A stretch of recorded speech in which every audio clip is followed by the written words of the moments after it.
मैं ओंकार हूं, जगत के सतमार्ग और सद्गुणों से संपन्न वे प्राणी जो मेरा महत्व समझकर अपनी श्वासों में मेरी ध्वनि को समा लेते हैं, उनके लिए मैं तारनहार हूं। मैं ओंकार हूं।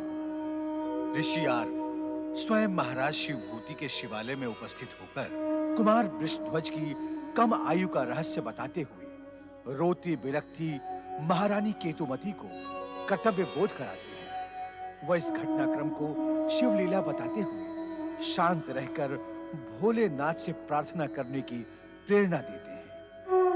दूसरी तरफ सुश्वेत का गुप्त संकेत सुनकर कनेरी पद्मजा को दासी वेश में महल से निकाल ले जाती है। वन मार्ग में सरोवर के निकट पवित्र शिवलिंग को साक्षी मानकर वृषध्वज पद्मजा तथा सुश्वेत कनेरी विवाह कर लेते हैं। चित्रकार सुश्वेत शिवलिंग पर शिव की मुखाकृति अंकित करता है।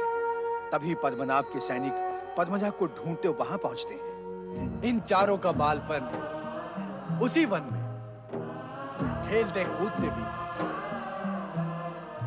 ये चारों समय के व्यतीत होने के साथ साथ युवा,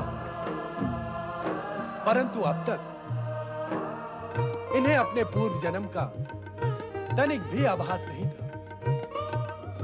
कड़ा पंजैया से और वेणी देसिया से अपरिचित ही रहे। यद्यपि दोनों मित्र थे, साथ साथ वन में जाते थे, आखेट करते थे,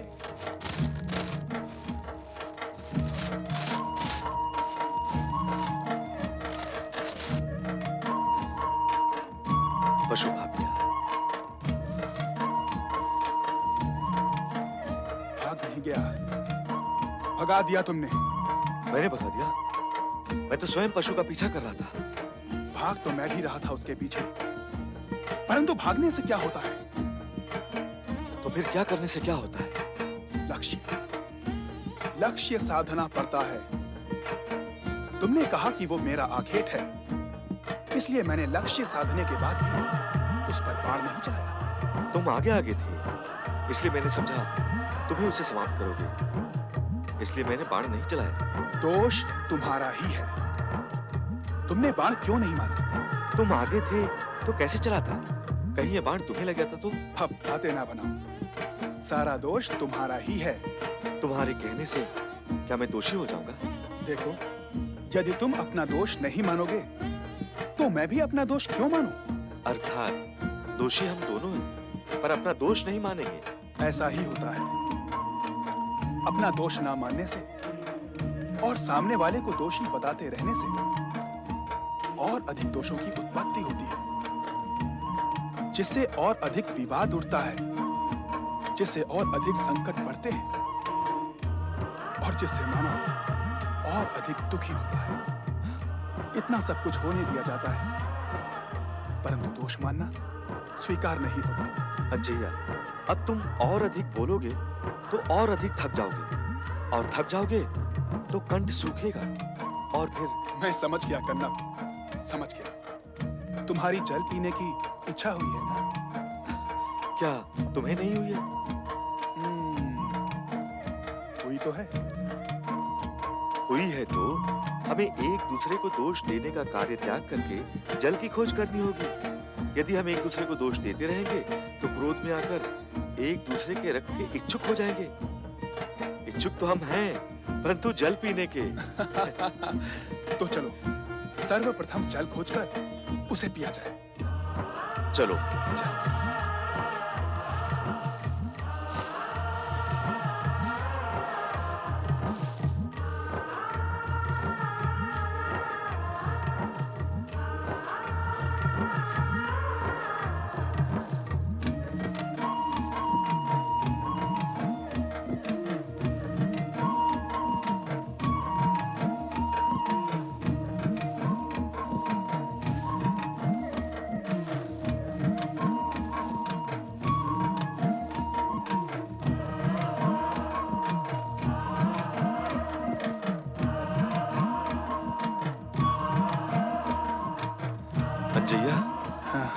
यहाँ कहीं भी जल नहीं दिखाई दे रहा है।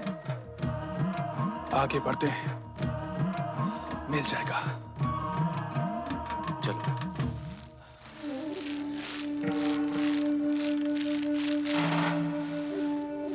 किसी की आहट सुनाई दे रही है, लगता है पशु का।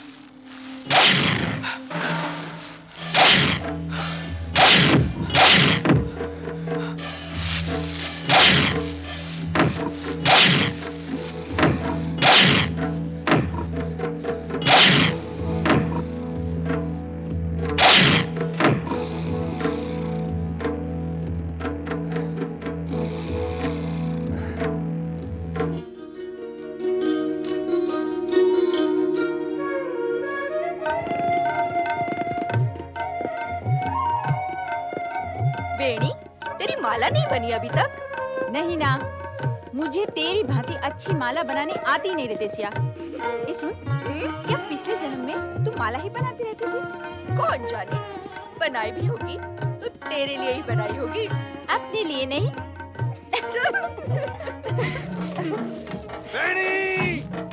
बापू की पुकार।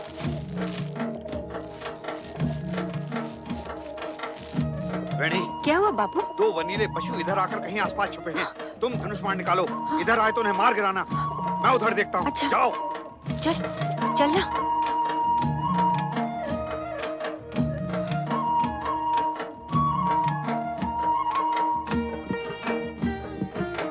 अंजया, हम जल की खोज में निकले थे और इस धनुर्धारी ने वनेले पशु समझकर हमें खोज लिया। धीरे कन्नप, धीरे। सामने बैठी सुंदरियों ने यदि सुन लिया तो उनके बाण हमें बिंध देंगे। चलकर इनसे जल की याचना करते हैं। जल की याचना और इनसे? तुम्हें इनके हाथों में जलपात्र दिखाई दे रहा है कन्नप। अरे कुटिया पे तो होगा। आओ। अरे देसिया, बापू ने तो कहा था कि वनेले पशु हैं। ये तो मनुष्य हैं।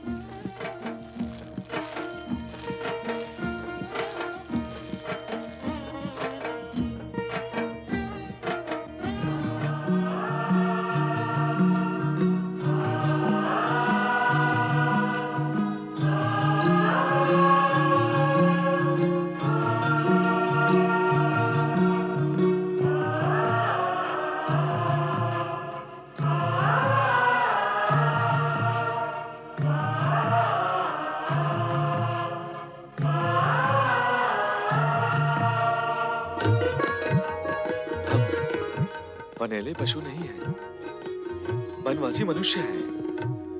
दया करके हमें जल पिला दो। हमारा बहुत समय से कंठ सूख रहा है। जल की आशा में ही हम यहाँ तक आए हैं। हमें शीघ्र जल पिला दो वन सुंदरियों, नहीं तो हम बाण के बचे बिना जल के मर जाएंगे। हाँ हाँ हाँ, अभी लाती हूँ।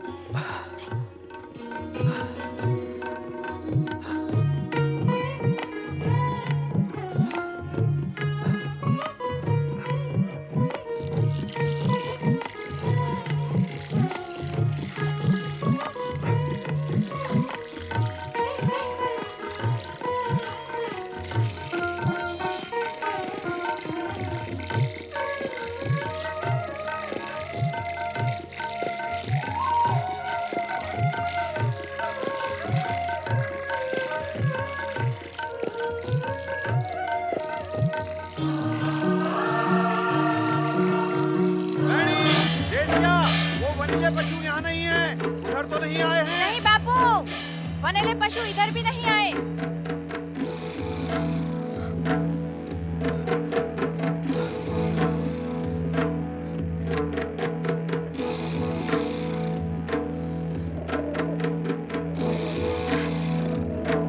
बापू, बापू, हमने उन वनेले पशुओं को मारकर भगा दिया है। पहले घड़े से पानी पिलाया, फिर मारकर भगाया। हाँ हाँ। नहीं नहीं नहीं नहीं नहीं। हाँ हाँ भी, नहीं नहीं भी, सब बराबर हो गया।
ऐसा लगता है जैसे हम पहले भी यहाँ आए हैं। हाँ, ये स्थान कुछ जाना पहचाना सा लगता है। लगता तो ऐसा भी है जैसे ये स्थान पूर्व जन्म की घटनाओं से जुड़ा हुआ है। मुझे भी पूर्व जन्म का आभास हो रहा है। हम दोनों को एक सा ही आभास हो रहा है, अर्थात पूर्व जन्म में हम दोनों साथ ही थे। ऐसा ही है। मुझे तो ऐसा भी लग रहा है कि हम यहाँ अनेक बार आकर गए हैं।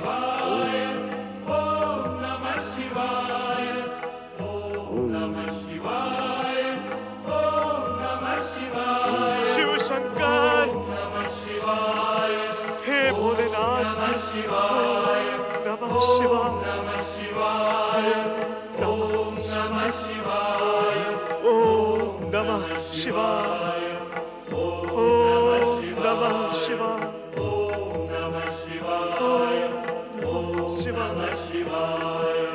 ओम नमः शिवाय, ओम नमः शिवाय।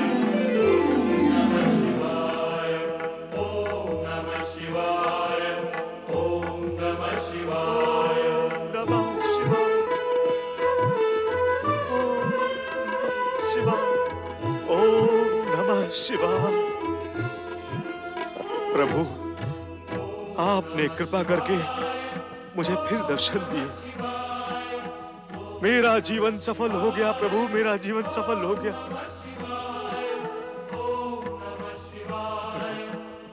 अब मैं आपको छोड़कर अन्यत्र कहीं नहीं जाऊंगा, कहीं नहीं जाऊंगा, कहीं नहीं जाऊंगा। आपकी पूजा करने के लिए मेरे पास कुछ सामग्री भी नहीं है, कुछ सामग्री भी नहीं है प्रभु।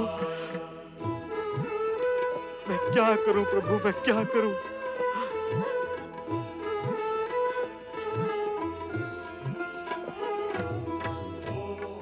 ओम नमः शिवाय,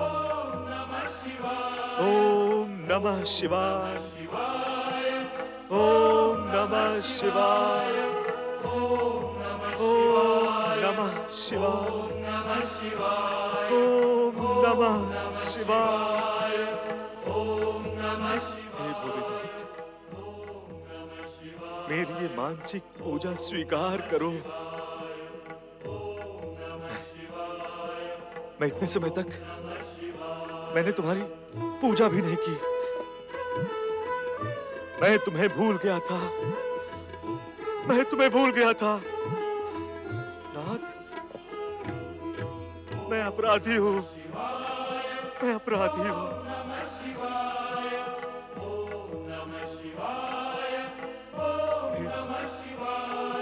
मुझे क्षमा कर दे और मेरी ये मानसिक पूजा स्वीकार कर। ओम नमः शिवाय, ओम नमः शिवाय,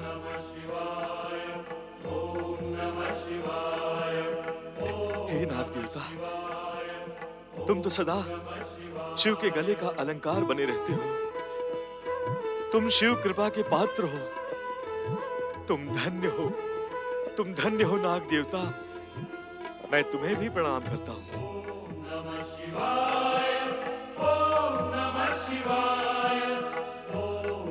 ओम नमः शिवाय, ओम नमः शिवाय, ओम नमः शिवाय, ओम नमः शिवाय, ओम नमः शिवाय, ओम नमः शिवाय। कन्नप, ओम कन्नप। नमः शिवाय। क्या घर नहीं चल रहा है? ओम घर नहीं चल रहा है क्या कन्नप? शिवाय। उठो कन्नप, ओम उठो। नमः शिवाय।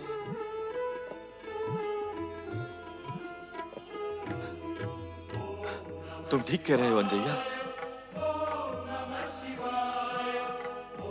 हमें घर से निकले बहुत समय हो गया है। बापू शिवप्पा हमारी बाट देख रहे होंगे। तो फिर चले। चले तो, पर यहां से जाने का मेरा मन नहीं करता है। तो और क्या करता है तेरा मन? यही कि अंजैया कि रात दिन यहाँ बैठकर भगवान शिव शंकर की पूजा करता रहूं और जपता रहूं ओम नमः शिवाय, ओम नमः शिवाय। घर तो चलना ही पड़ेगा कन्नप। कहीं घर वाले ये ना समझ बैठे कि हम आखेट करने गए और स्वयं आखेट हो गए। नहीं रे नहीं, आज चल। ओम नमः शिवाय, ओम नमः शिवाय। मैं ओंकार हूं, जगत के सतमार्ग और सतगुणों से संपन्न वे प्राणी जो मेरा महत्व समझकर अपनी श्वासों में मेरी ध्वनि को समा लेते हैं, उनके लिए मैं तारनहार हूं। मैं ओंकार हूं। ऋषि सैनिकों को परास्त कर चारों वहां से सकुशल प्रस्थान कर जाते हैं।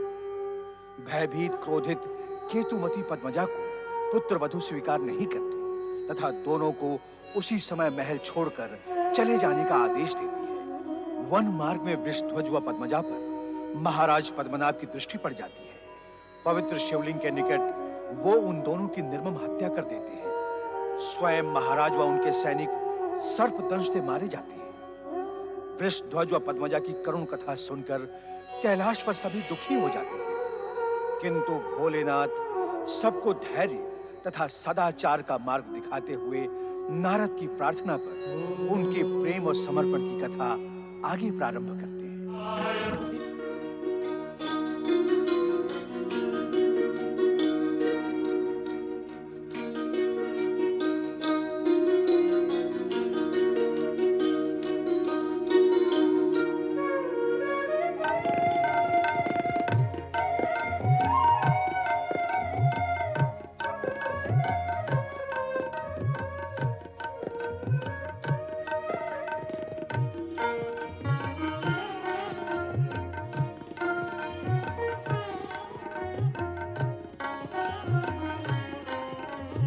वेणी, वेणी, तू पागल हो गई है? हाथ में धनुष बाण लेकर किसका आखेट करेगी? मैं तो भूल ही गई थी और वो देसिया न जाने कहाँ चली गई। देसिया, ओ देसिया! तुझे ये भी ध्यान नहीं कि देसिया कब चली गई? नहीं है ध्यान? हैं? नहीं नहीं बाबू, मुझे ध्यान है।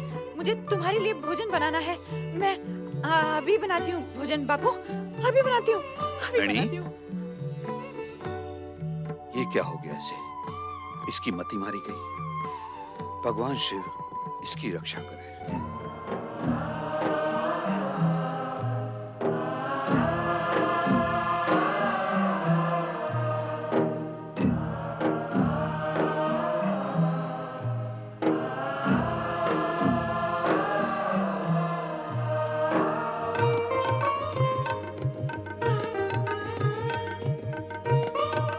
पति परमेश्वराय नमो नमः।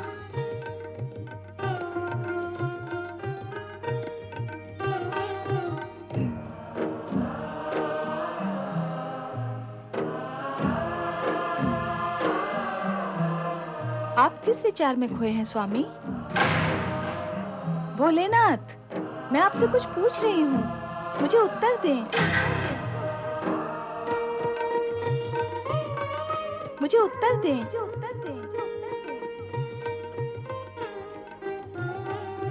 देवी, तुमने हमसे कुछ कहा? आपके अतिरिक्त यहाँ और कौन है जिससे मैं कुछ कहूँगी? कहो, क्या कहना है? मैं पूछती हूँ, आपको हो क्या गया है? न जाने कब से शून्य दृष्टि लिए किसी विचार में खोए हुए हैं। सोच क्या रहे हैं आप? हम उन दोनों के विषय में सोच रहे थे देवी। कौन दोनों?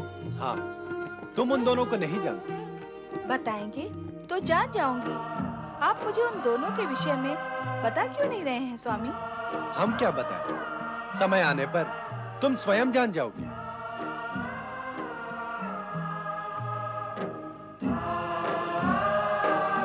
कन्नाप, ओ कन्नाप, आखेट का समय हो गया है, शीघ्र आ, व्यर्थ समय न गवा।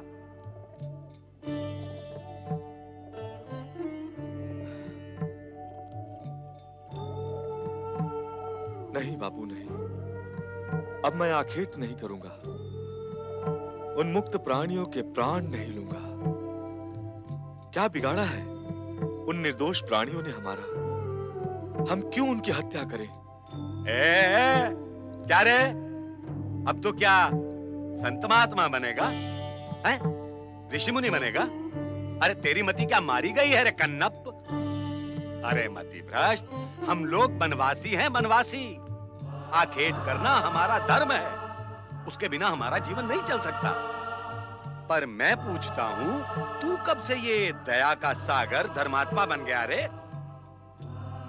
बापू, आखेट करना राजा और राजकुमारों का काम है, हमारा नहीं। अरे मती के मारे, बालपन से तू आखेट करते करते ही बड़ा हुआ है, और अब तुझे पशुओं पर दया आने लगी है।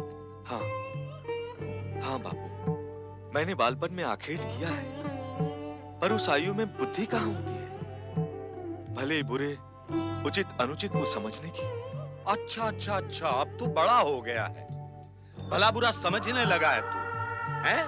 हाँ, जब से भगवान भोलेनाथ के साक्षात दर्शन हुए हैं, तब से मुझे अपनी भूल समझ में आ गई है। इसलिए मैंने निर्णय लिया है कि अब मैं कभी भी आखेट नहीं करूंगा। मैं निर्दोष पशुओं की हत्या नहीं करूंगा। अरे नहीं करेगा तो तू क्या घास पत्तियां खाकर पेट भरेगा, हैं? अरे पशुओं को नहीं खाएगा तो क्या पशुओं का खाना घास पत्ती खाएगा? तो क्या हुआ? जगत के अधिकतर प्राणी जो बुद्धिमान हैं, वो घास पत्ती खाकर ही पेट भरते हैं। तो फिर मैं क्यों नहीं खा सकता घास पत्ती? बात को टुकराने वाले कपूत, जा निकल जा यहाँ से। आज से तेरा मेरा कोई नाता नहीं, कोई लेना देना नहीं। जा, चला जा। मैं समझ लूंगा कि किसी नरभक्षी बाघ ने तुझे अपना आहार बना लिया।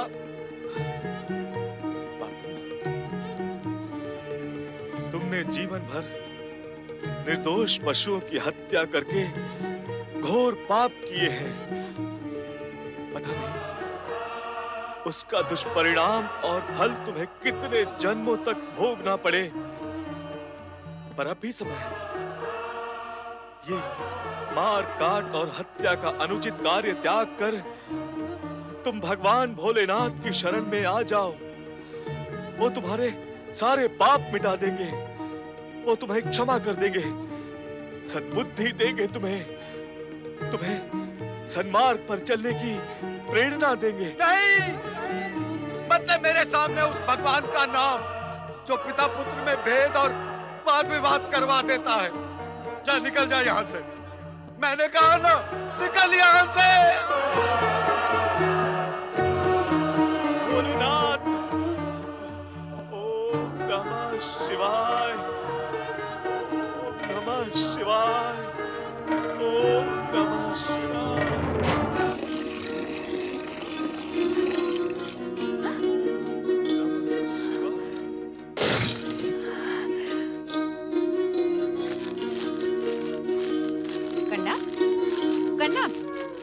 कहाँ जा रहे हो तुम? भगवान भोलेनाथ की शरण में। क्या? हाँ बेटी, मैंने अपने आखेट प्रिय पिता का घर सदा सदा के लिए छोड़ दिया है। अब मैं भोलेनाथ की भक्ति के अतिरिक्त और कुछ भी नहीं करूंगा। क्या तुम्हें साथ दोगी? कर्ण, भगवान शिव ने ही मुझे तुमसे मिलाया है। तुम शिव के भक्त और मैं शिव के साथ साथ तुम्हारी भक्त। इसलिए अब मैं तुम्हारा साथ कभी नहीं छोड़ूंगी। तुम मेरे साथ मेरे घर चलो। मेरे बाबू तुम्हें अवश्य आसरा देंगे। हाँ, मैं तुम्हारे बापू के आश्रित रहने के लिए तुम्हारे साथ चलूं? नहीं नहीं कर्णप, आश्रित रहने के लिए नहीं, मुझे सदा के लिए प्राप्त करने के लिए। जब तुम मेरे साथ मेरे घर चलोगे तो बापू अवश्य ही हम दोनों की गांठ बांध देंगे और हम सदा के लिए एक दूसरे के हो जाएंगे। आओ कर्णप, चलें। कहाँ गई, पता करने गई, क्यों गई, क्या करने गई, कब गई मुझे भी नहीं पता, पर आएगी तो।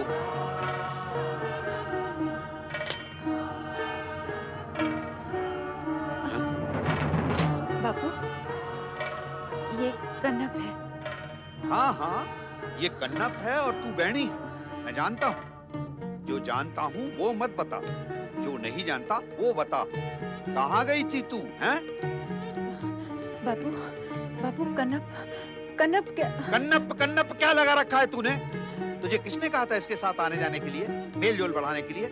मैंने कहा था? नहीं ना, मैं कह भी नहीं सकता, क्योंकि मुझे ये कन्नप अच्छा नहीं लगता। इसका मुख देखने को मेरा मन ही नहीं करता। फिर किसके कहने पर तू इसके साथ घूम फिर रही थी, हैं? बोल। पर बापू कन्नप अच्छा है, भला है। तू कहती है वो अच्छा है, तो मैं मान लूं वो अच्छा है? क्यों मान लूं? मैं मानता हूँ वो अच्छा नहीं है, भला नहीं है। तू मान सकती है जो मैं मानता हूँ? नहीं मान सकती ना, तो मैं क्यों मान लूं जो तू मानती है? ऐसे मत डांटिए बाबू, मैं ही चला जाता। चले जाना ही समझ का काम होगा। अधिक समझ का काम ये होता यदि तुम इसके साथ यहाँ आते ही नहीं, और सबसे अधिक समझ का काम ये होगा कि इसके बाद बैणी से मिलना ही नहीं। पीछे की ओर मुड़ो और चले जाओ यहाँ से।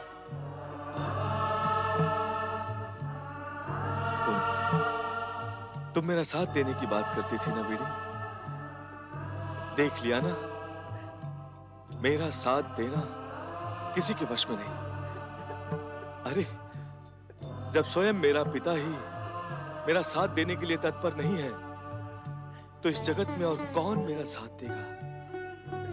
हाँ, केवल भगवान भोलेनाथ ही मेरा साथ देंगे, और उनके अतिरिक्त और कोई मेरा साथ नहीं दे सकता।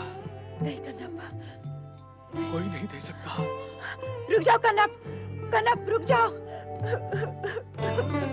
ओम नमः शिवाय, ओम नमः शिवाय, ओम नमः शिवाय, ओम नमः शिवाय, ओम नमः शिवाय, ओम नमः शिवाय, ओम नमः शिवाय, ओम नमः शिवाय, ओम नमः शिवाय, ओम नमः शिवाय, ओम नमः शिवाय, ओम नमः शिवाय, ओम नमः शिवाय,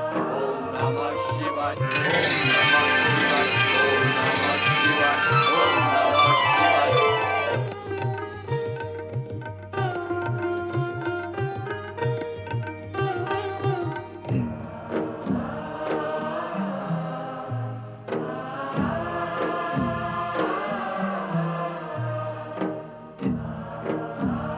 भगवान शिव शंकर कहाँ हैं नंदी महाराज? माता, अभी अभी भोलेनाथ यही थे, पर अचानक देखते देखते अदृश्य हो गए।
तुम्हें बापू।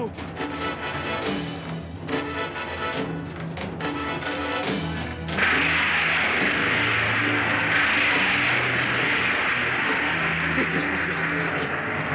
प्रभु, भोलेनाथ, ये क्या हो गया आपको? किसने आहत किया आपकी आंख को? किसने किया ये क्या हो गया आपको भोलेनाथ? ये किसने किया? अब मैं क्या करूं? अब मैं क्या करूं भोलेनाथ?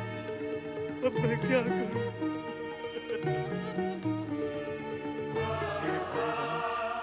यदि आपकी आंख को कुछ हो गया तो भक्तगण आपकी कृपा दृष्टि से हीन हो जाएंगे। सारे जगत में अंधकार छा जाएगा। अंधकार छा जाएगा।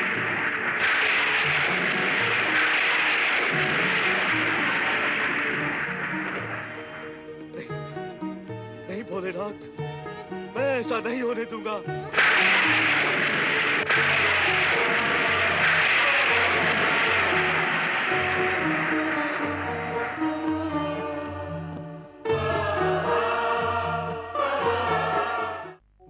मैं ओंकार हूँ।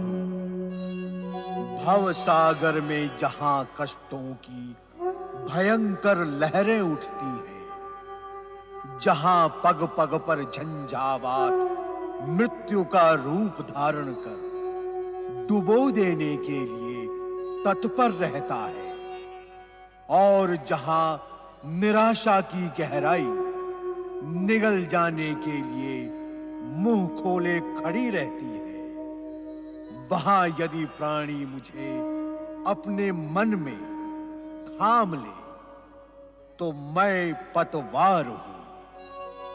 मैं ओंकार हूं। आखेट के जीवित बच निकलने पर कन्नप तथा अंजैया एक दूसरे पर आरोप प्रत्यारोप लगाते हैं। जल की खोज में अनायास ही ये दोनों वेणी तथा देसिया के समीप पहुंच जाते हैं।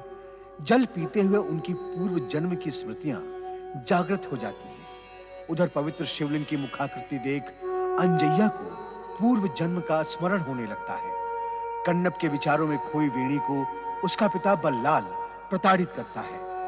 कैलाश पर भोलेनाथ को भाव विभोर देख पार्वती चकित हो जाती है तथा शिव भक्ति से ओतप्रोत कन्नप मूक निरीह पशुओं का आखेट न करने का प्रण करता है, जिससे उत्तेजित उसका पिता उसे पीटते हुए घर से निकाल देता है। अचानक क्या हो गया भगवान? अघटित घटित हो गया है देवी। देवों के देव महादेव के लोचन से रक्तधारा बहने लगी है। ये शुभ संकेत नहीं है। अवश्य कुछ अशुभ घटित होगा। शुभ से अधिक सदा अशुभ ही होता रहता है। अब क्या होगा? देवी, ये कठोर परीक्षा का समय है। शिव भक्ति में समर्पित कोई परम भक्त इस संकट का अंत करेगा।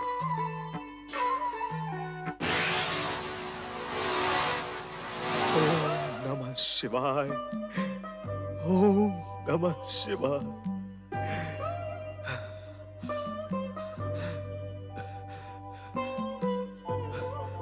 ओम नमः शिवाय।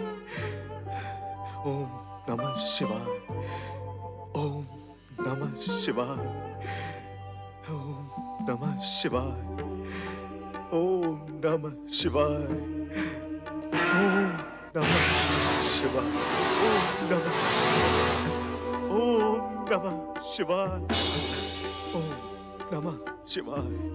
ओम नमः शिवाय। ओम नमः शिवाय। ओम नमः शिवाय। ओम नमः शिवाय। ओम नमः शिवाय। ओम नमः शिवाय। ओम नमः शिवाय। ओम नमः शिवाय। ओम नमः शिवाय। क्या? ओम शिव जी की आंख से नमः रक्त? शिवाय। ओम नमः शिवाय। कनब, ओम कनब, नमः ये क्या किया शिवाय। तुमने? ओम ये नमः क्या किया? शिवाय। ओम नमः शिवाय।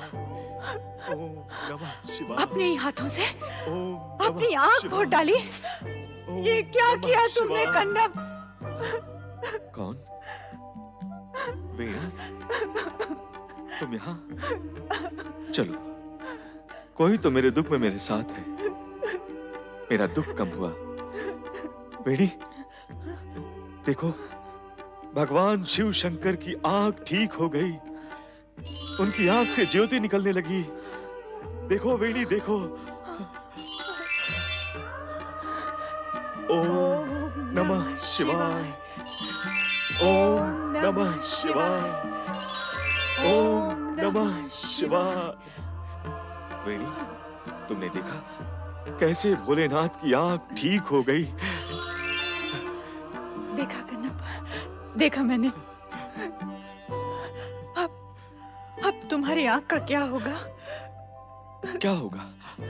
कुछ नहीं। अरे, एक आंख इस जगत को देखने के लिए क्या कम है? मेरी एक आंख होने का मुझे कोई दुख नहीं है।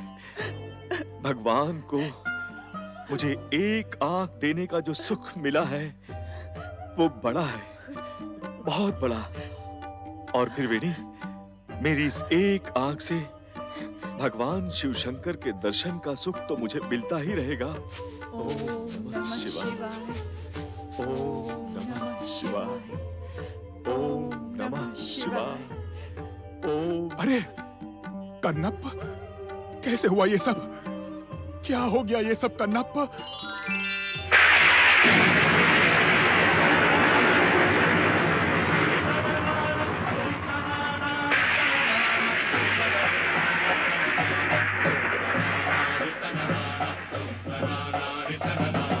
ये क्या हो रहा है भोलेनाथ?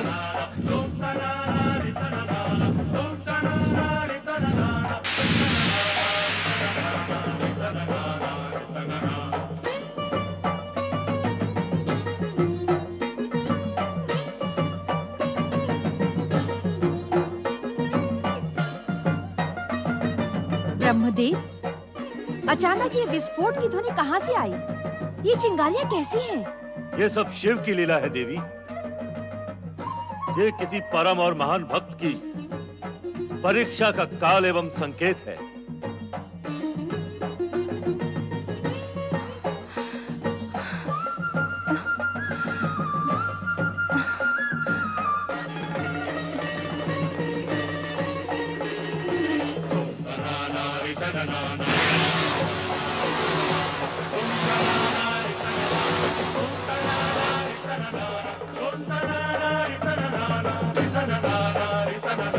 पुत्र गणेश, पुत्र गणेश, तुरंत आ जाओ, तुरंत कैलाश पर प्रकट हो।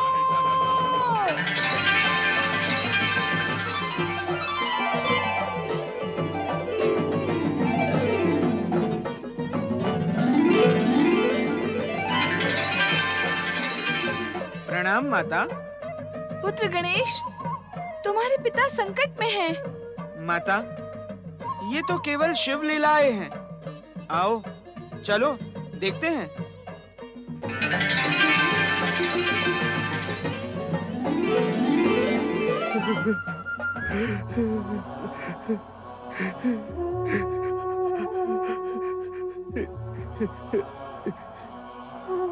ये क्या हुआ?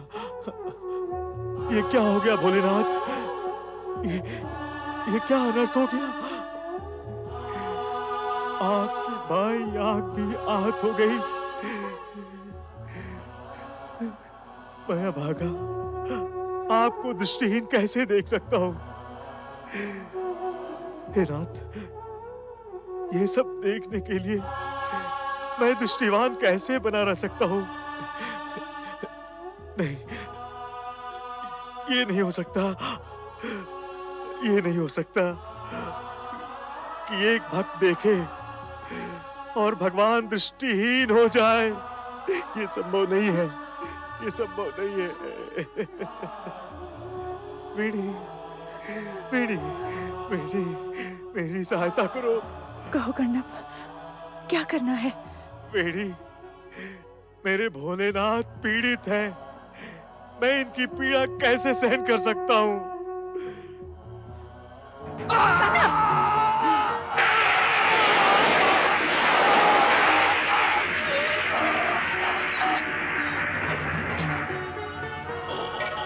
नमः शिवाय, ओम नमः शिवाय, ओम नमः शिवाय। वेणी, मुझे नेत्रहीन की सहायता करो वेणी। कन्नप, ये तुमने क्या किया कन्नप? क्या किया? कन्नप अपने भोलेनाथ के लिए कुछ भी कर सकता है और वेणी कन्नप के लिए सब कुछ कर सकती है। वेणी, ये मेरी बाईं आंख को भोलेनाथ को समर्पित करके उन्हें फिर से दृष्टिवान बना दो, बना दो। शीघ्र करो वेणी, शीघ्र करो। भोलेनाथ की वेदना का ये मूल कारण मैं हूँ, मैं पापी हूँ। शीघ्र करो। पार्वती परमेश्वराय नमो नमः। ओम नमः शिवाय, नमः शिवाय, नमः शिवाय।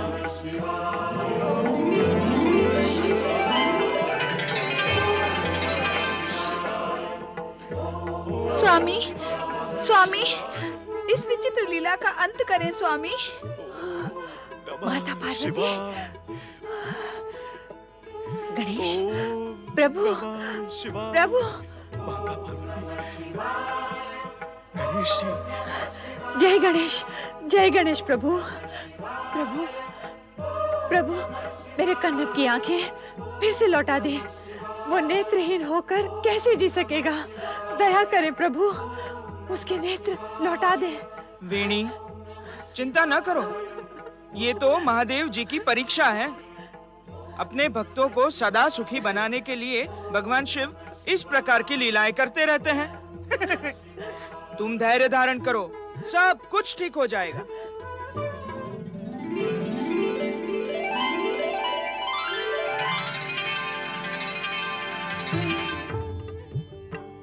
भोलेनाथ कहाँ है? कहाँ है? जय हो भोलेनाथ।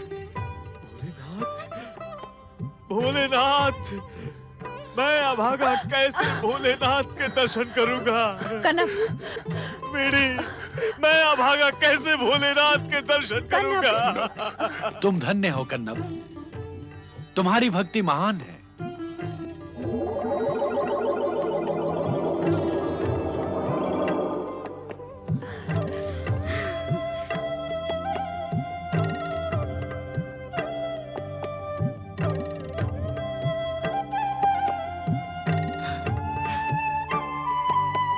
भगवान भोलेनाथ, प्रणाम। माता, माता पार्वती, प्रणाम। जय गणेश, जय गणेश।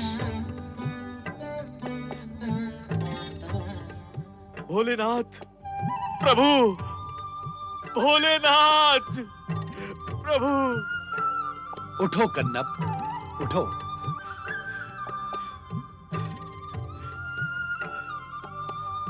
तुम तो भक्तों में श्रेष्ठ हो। जो भक्त अपने आराध्य के कष्ट को अपना कष्ट मानकर उसके निराकरण के लिए प्राण प्रण से जुट जाए, तो वो भक्त सदा सदा के लिए भक्त श्रेष्ठ के रूप में प्रतिष्ठित होता है। तुम दोनों ने जन्म जन्मांतर से हमारी आराधना की है। अब तुम दोनों शिवलोक के अधिकारी हो गए हो।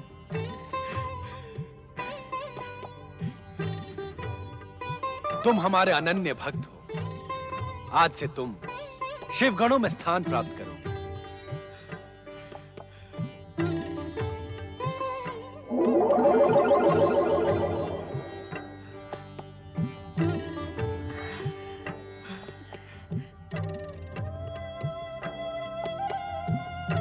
धन्य हो प्रभु, धन्य हो।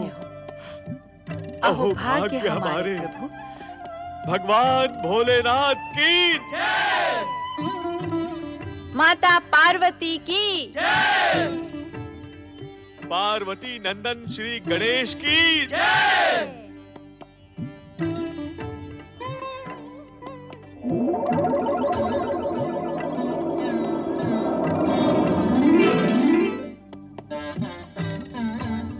अब चलो कैलाश।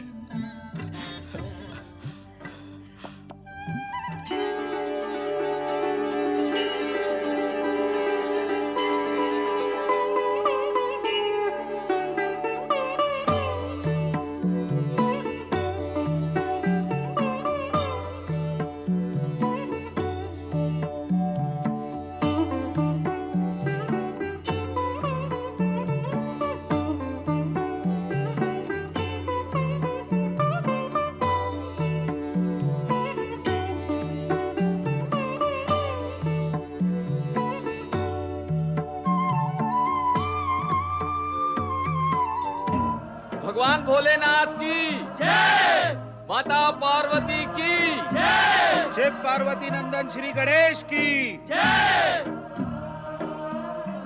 नंदी, आज्ञा करें प्रभु। आज्ञा नहीं, सूचना है। कहें देवाधिदेव महादेव।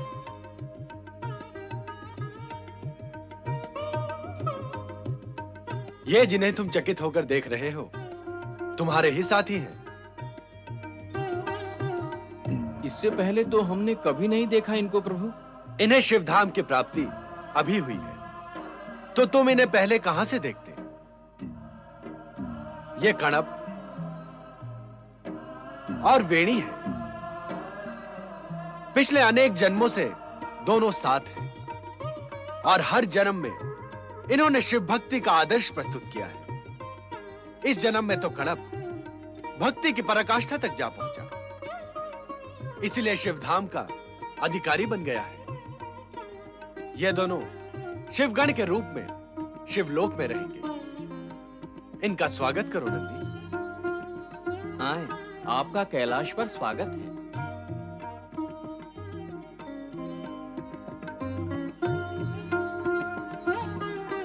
शिवगण भक्तों, ये कणप और वेणी हैं, हम लोगों के साथी हैं।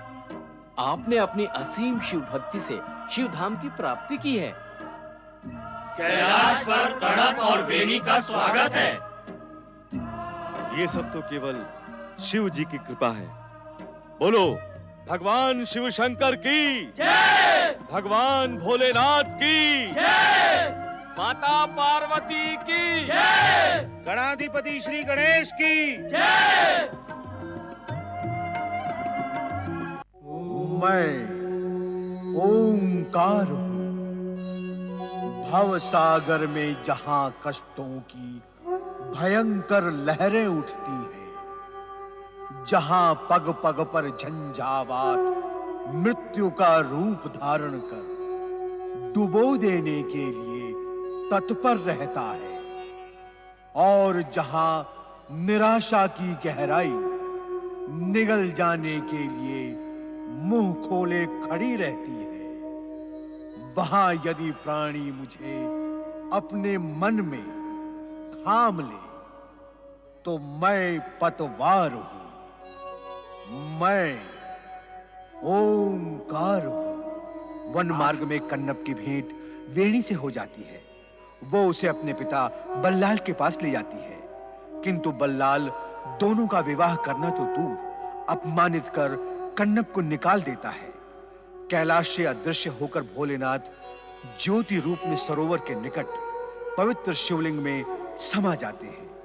पवित्र शिवलिंग के समीप हिरण का आखेट करने के लिए शिवप्पा तीर छोड़ता है, किंतु वो शिवलिंग की मुखाकृति पर लगता है और मुखाकृति के नेत्र से रक्तधार बह उठती है। समीप बैठा एक सर्प शिवप्पा को डस लेता है।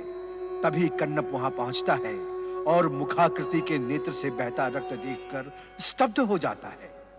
इस घटना से श्री हरि विष्णु भी चकित हो उठते हैं। शिव भक्त की कल्याणकारी कथा सुनकर हम धन्य हो गए प्रभु।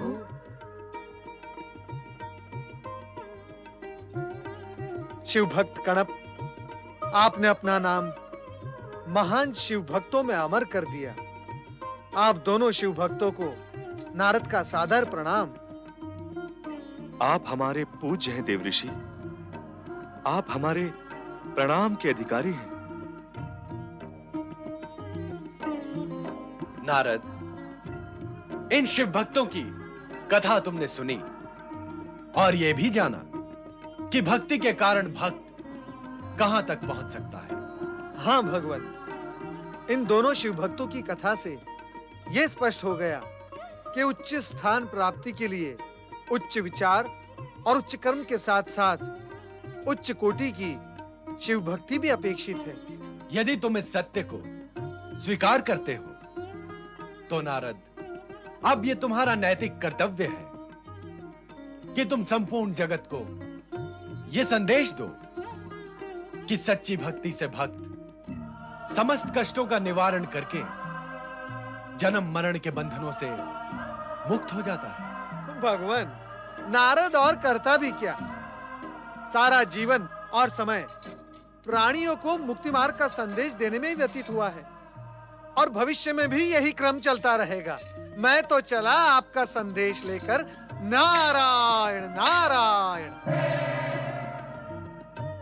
त्रिलोकीनाथ भगवान भोलेनाथ की जय। सर्वेश्वर शिव शंकर की जय।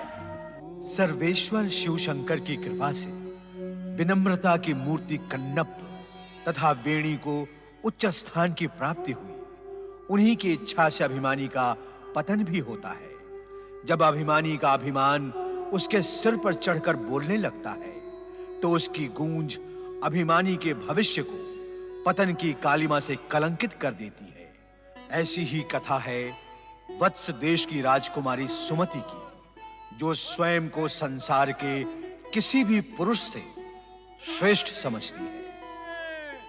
वत्स देश का गौरव, विजय श्री से सुशोभित अद्वितीय वीरांगना युवराज सुमति की जय जय जय। पधारो युवराज सुमति। वत्स देश की राजसभा में आपका स्वागत है। हमें पूर्ण विश्वास है कि विदर्भ के कायर राजकुमार मरकतसेन को पराजित करके विदर्भ की राजधानी में आपने वत्स देश का ध्वज अवश्य फहरा दिया होगा। आपने हमें युवराज की उपाधि दान में नहीं दी है पिताश्री। उसे हमने अपनी वीरता और बाहुबल से प्राप्त किया है। विदर्भ तो क्या, आज पूरे आर्यवर्त में ऐसा कोई पुरुष योद्धा नहीं है जो हमसे टकराने का साहस कर सके।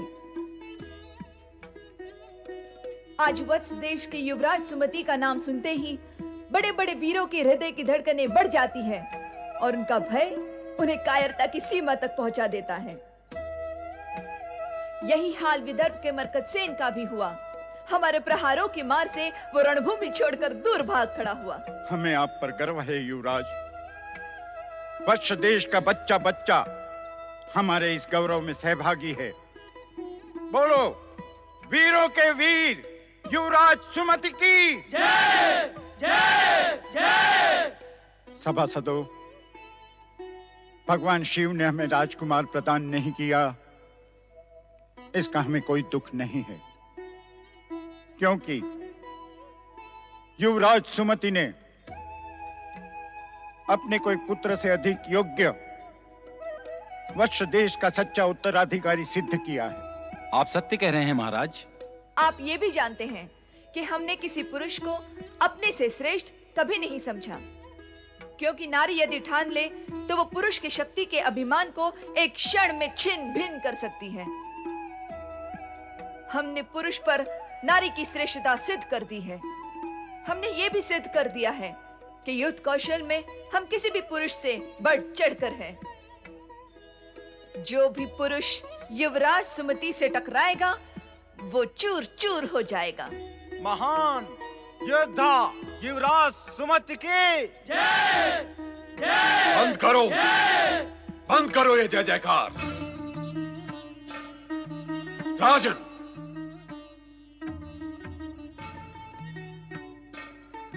सावधान राजन, रोकिए जय जयकार। ये सत्वहीन जय जयकार राजकुमारी सुमति के पतन का कारण हो सकती है।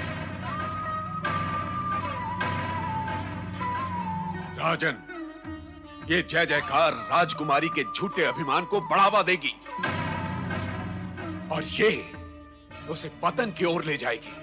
राजगुरु धूर्जटी, ये क्या कह रहे हैं आप? लगता है राजगुरु धूर्जटी की बुद्धि भ्रमित हो गई है। हमारे किसी शत्रु ने इन्हें हमारे विरुद्ध भड़का दिया है। छोटे मुंह बड़ी बात न कर वाचाल राजकुमारी। शिव भक्त धूर्जटी की बुद्धि का लोहा सारा देश मांगता है। अरे हमने ही तुझे कूटनीति और राजनीति के पाठ पढ़ाए हैं और तू ही हमारे अपमान पर उतर आई है। हमारी श्रेष्ठ बुद्धि को भ्रमित कहती है तू। हाँ हाँ राजगुरु धूर्जटी, आपकी बुद्धि भ्रमित ही नहीं पतित भी हो चुकी है। जो राजगुरु अपने ही राज्य के युवराज से ईर्ष्या करने लगे, उसी की राज्यसभा में उसको अपमानित करने लगे, तो समझ लेना चाहिए कि उसकी बुद्धि उसका साथ छोड़ चुकी है। अब आपकी बुद्धि ही नहीं, आपकी निष्ठा भी विश्वास के योग्य नहीं रही। आप जिसका नमक खा रहे हैं, उसी के विरुद्ध विश्वमन कर रहे हैं। सुमति, अपनी जिह्वा को वश में रख, अन्यथा परिणाम बहुत बुरा होगा। शांत हो जाइए राजगुरु, शांत हो जाइए। पुत्री, तुम संयम से काम लो। राजगुरु के विरुद्ध कुछ बोलना ठीक नहीं है। संयम तो इन्होंने तोड़ा है पिताश्री। आश्चर्य है, आप अपने युवराज का ये घोर अपमान सहन कैसे कर रहे हैं? मैं आपके स्थान पर होती तो अब तक धूर्जटी या तो बंदी बना दिए गए होते या फिर इनका शीश धड़ से अलग होकर राजसभा में लुढ़कता दिखाई देता। तेरे खड़ग से भयभीत होने वाले हम नहीं हैं सुमति। हमें अपने प्राणों से अधिक नीति, न्याय और सम्मान प्रिय हैं। तुझे अपनी झूठी वीरता को कलंकित करने की इतनी ही इच्छा है तो उठा अपना खड़ग और कर दे हमारा शीश धड़ से अलग। हम भी तेरे पतन की पराकाष्ठा देखना चाहते हैं। मेरे क्रोध को और ना भड़काओ धूर्जटी, इसी समय निकल जाओ यहाँ से। तूने अपने राजगुरु का अपमान करके हमें वत्स देश के राजगुरु पद को त्यागने पर विवश किया है सुमति। हम इसी समय महाराज भद्रसेन द्वारा प्रदत्त राजगुरु के पद को त्यागते हैं और आज के बाद हम इस राज्यसभा में झांकने भी नहीं आएंगे। महाराज भद्रसेन, सुमति को सिर पर चढ़ाकर आपने अपने सर्वनाश को निमंत्रित किया है। अपने जाने से पूर्व हम आपको सावधान करना अपना पावन कर्तव्य समझते हैं। पुरुष की वेशभूषा धारण करने मात्र से कोई स्त्री पुरुष नहीं बन जाती। जो स्त्री स्त्रियोचित लज्जा और मर्यादा का त्याग कर दे, वो अपने पिता और पति दोनों के कुल को कलंकित करती है। अब भी समझ जा सुमति और अपनी नारी की मर्यादा में वापस आ जा। अपने सुमति नाम को सत्य कर दिखा तू। बस बस, बहुत हो गया। पिताश्री, धूर्जटी से कहिए हमारी आंखों से ओझल हो जाए, अन्यथा इनकी हत्या का पाप आपके सर लगेगा। अब तेरा सर्वनाश निश्चित है धूर्त राजकुमारी। हम जा रहे हैं, सदा सदा के लिए इस राज्यसभा को त्याग कर।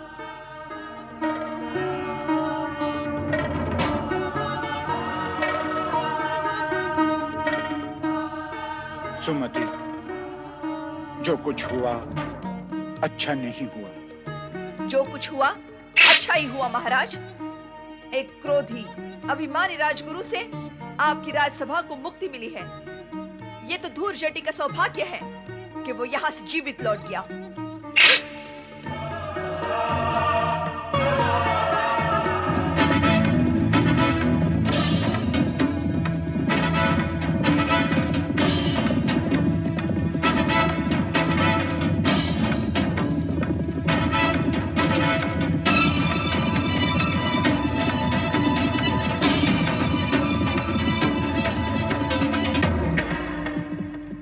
युवराज वज्रसेन, इस वन में आखेट योग्य तो कोई पशु दिखाई नहीं पड़ता। हम भी यही सोच रहे हैं वरुण।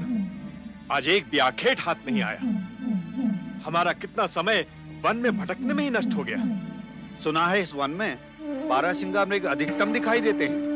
हमारी इच्छा थी कि आज किसी भयानक पशु से मुठभेड़ हो। बेचारे मृगों को मारना कोई वीरता की बात नहीं है।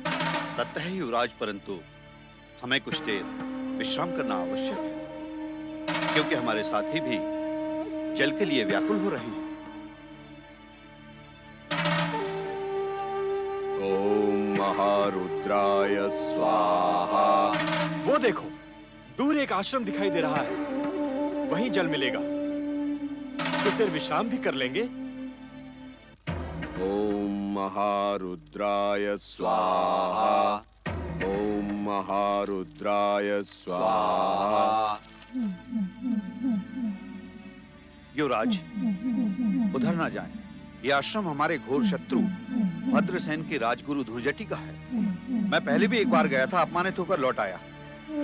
राजगुरु धुर्जटी बहुत क्रोधी स्वभाव के हैं। राजगुरु धुर्जटी का नाम हम बचपन से सुनते आ रहे हैं वरुण। कूटनीति और राजनीति के गुरु के रूप में इनकी समानता कोई नहीं कर सकता। अब स्मरण हुआ, पिताश्री भी बहुत पहले मुझे इनके पास ले गए थे, मुझे इनका शिष्य बनाने के लिए, परंतु इन्होंने अपने शत्रु के पुत्र को शिष्य बनाना स्वीकार नहीं किया था। फिर तो उनके आश्रम में जाने का कोई प्रश्न ही नहीं उठता। ये हमारे शत्रु के राजगुरु हो सकते हैं, परंतु हमारे शत्रु तो नहीं है। और इन जैसा ज्ञानवान व्यक्ति किसी अतिथि को कभी निराश नहीं करेगा।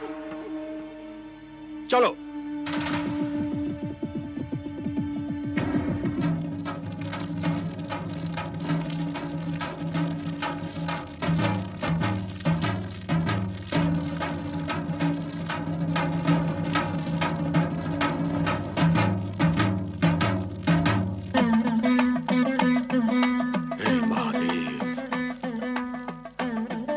देवाधिदेव,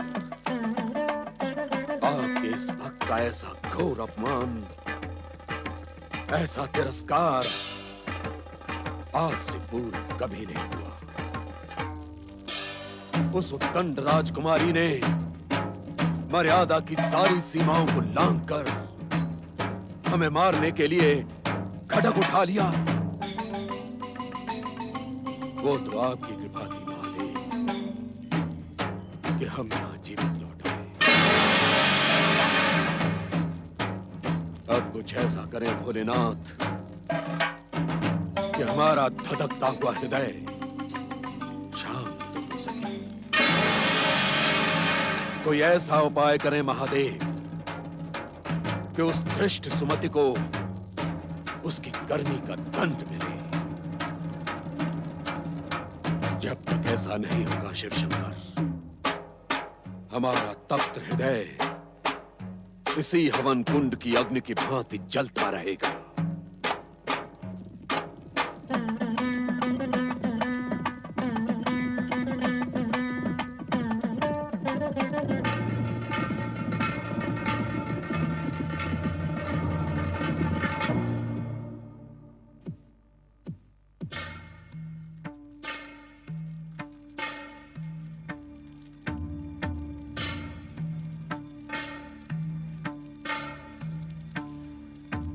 प्रणाम गुरुदेव।